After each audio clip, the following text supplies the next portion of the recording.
नमस्कार, Maldev voice channel में आपका स्वागत है। आज की कहानी, बहू बनते ही इतनी जिम्मेदारी क्यों डाल दी जाती है। माँ ने कितना समझाया था, फिर भी मैं नहीं मानी। बड़ी आई अपनी जिद पर काम करने। अब किस मुंह से उन्हें फ़ोन करके कहूँ। मेट्रो में सफ़र करती, अपने गंतव्य तक जाने का इंतज़ार करती। दिया सोच रही थी। फ़ोन पर माँ को वीडियो कॉल करने का 1000 दफ़ा मन किया, पर अपनी रुआसी सूरत दिखाने की हिम्मत जरा न हुई। माँ है, वो चेहरा देख परेशानी भांफ जाएगी, पर माँ तो माँ होती है। दिया की माँ राशि का फ़ोन आ गया। कानों में एयरपोर्ट दुरुस्त कर दिया चेहरे पर मुस्कान ला फ़ोन उठा ली। कब से तेरे फ़ोन का इंतज़ार कर रही हूँ। हर दिन तू ऑफिस से जाते वक्त कॉल करती थी, फिर आज इतनी देर कैसे कर दी। सब ठीक तो है ना बेटू? परेशान सी राशि ने पूछा। हाँ माँ, सब ठीक है। आज मेट्रो में बहुत भीड़ थी, इसीलिए समय पर नहीं कर पाई, दिया ने कहा। तुम मुझसे कुछ छुपा रही है ना? आज तेरे चेहरे पर वो चमक भी नहीं, हर दिन की तरह। बता ना, क्या बात है? राशि ने पूछा। तुम भी ना माँ, सब समझ जाती हो। अभी मेट्रो में हूँ, घर जाकर बात करती हूँ, दिया कहे फ़ोन रख दी। अपने स्टेशन पर उतर वो सोच रही थी, माँ को बताएं तो कैसे। फिर भी हिम्मत कर उसने फ़ोन कर दिया। हाँ बोल बेटू, क्या बात है? राशि ने पूछा। माँ, मुझसे घर और ऑफिस दोनों नहीं संभल रहा। तुमने सही कहा था, सोच समझ कर फैसला करना। अब लगता है मैं नौकरी छोड़कर घर पर ही बैठ जाऊं। क्या ही फायदा होता इतना पढ़ने लिखने का, जब आपसे उम्मीद घर के कामों की ही ज़्यादा हो। ऊपर से ऑफिस में भी बॉस सुना देते, नहीं होता मैनेज तो घर में बैठो।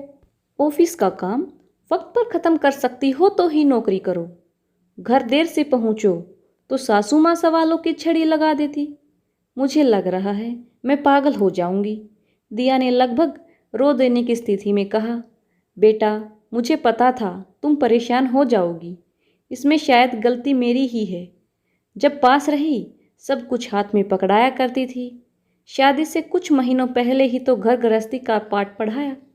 पर तुम इस परिस्थिति का सामना भी अच्छे से कर लोगी। बस थोड़ा दिमाग लगाओ और याद करो मैं कैसे मैनेज करती थी। उम्मीद है तुम कर लोगी। और हाँ, सासू माँ फिक्र करती है, इसीलिए सवाल करती है।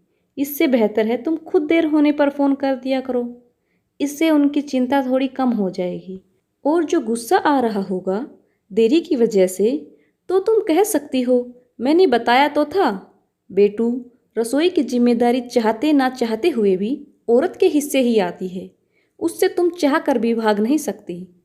कुक का खाना तुम्हें हजम नहीं होता तो मेहनत भी तुम्हें ही करनी होगी। इसके लिए रात को ही आधी तैयारी कर लिया करो। जैसे मैं तुम दोनों के स्कूल कॉलेज और पापा के ऑफिस के टिफ़िन की तैयारी कर लेती थी। सुबह जल्दी निपट जाता था। इसमें समधन जी से भी मदद लिया करो। बेटा, उनसे बोलोगी तो जरूर कर देंगी। बहुत लोग अकेले करते देख सोचते वो कर सकती है, तभी नहीं कहती। और कुछ कहने का इंतजार करते, एक बार कह कर देखना। और हाँ, प्यार से जैसे मुझसे कहा करती है। थोड़ा लाड से राशि दिया को समझाते हुए बोली। अच्छा माँ, मैं कोशिश करूँगी। और हाँ, अब फ़ोन रखती हूँ। घर भी आ गया बातों बातों में, और मेरी थोड़ी परेशानी भी कम हो गई तुमसे बात करके, दिया ने कहा। और घर की बेल बजा दी। दरवाज़ा सासू माँ ने खोला और दिया को गुस्से में घूरने लगी। साफ लग रहा था नाराज हैं। सॉरी मम्मी जी, देरी हो गई। अब से देरी होगी तो मैं फ़ोन कर दिया करूँगी, कह दिया। कमरे में जा अपना बैग रख, कपड़े बदल। लग गई रात के भोजन की तैयारी में। ससुर जी सोफे पर बैठे हर दिन की भांति अपनी धर्मपत्नी को देख रहे थे, जो टीवी पर अपना प्रोग्राम देख रही थी। देखिए, आप ना मुझे ऐसे घूरा मत कीजिए। मैंने अपनी जिम्मेदारी अकेले ही निभाई है ना, फिर बहू भी कर सकती है, सासू माँ ने कहा। तभी दिया कुछ सब्जियां लाकर सासू माँ को देते हुए बोली। मम्मी जी, क्या आप ये काट देंगी तो मुझे सहूलियत हो जाएगी।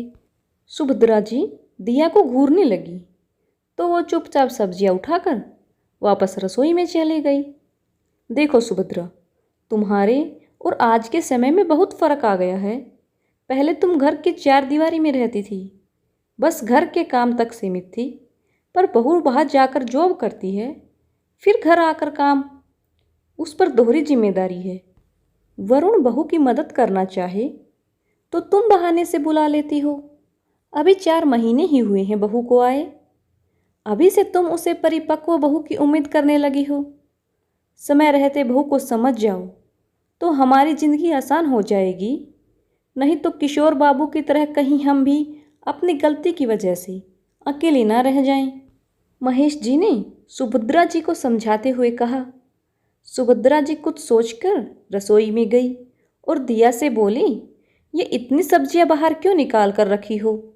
अभी जो बनाने वाली वो बनाओ पहले।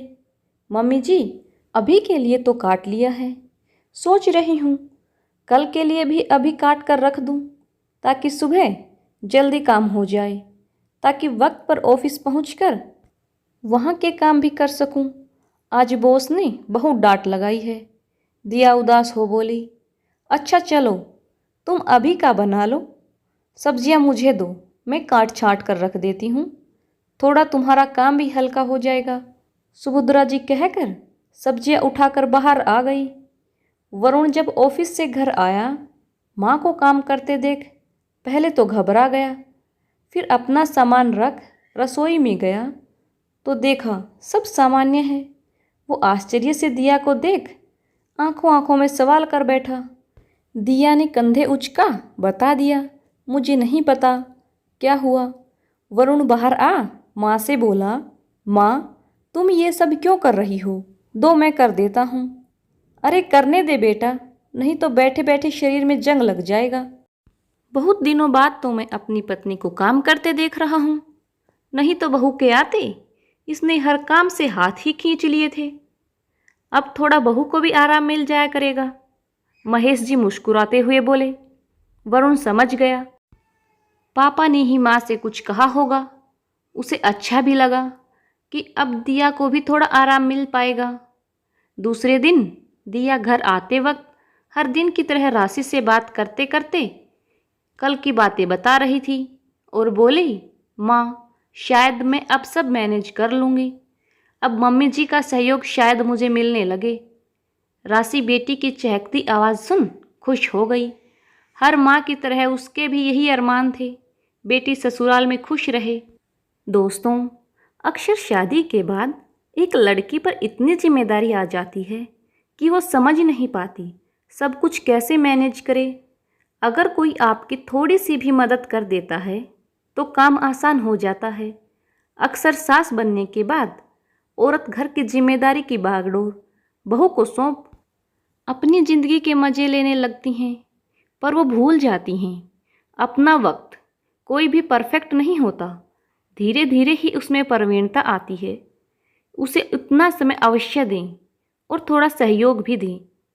आपको यह कहानी कैसी लगी कमेंट करके बताइए और वीडियो को अंत तक देखने के लिए धन्यवाद।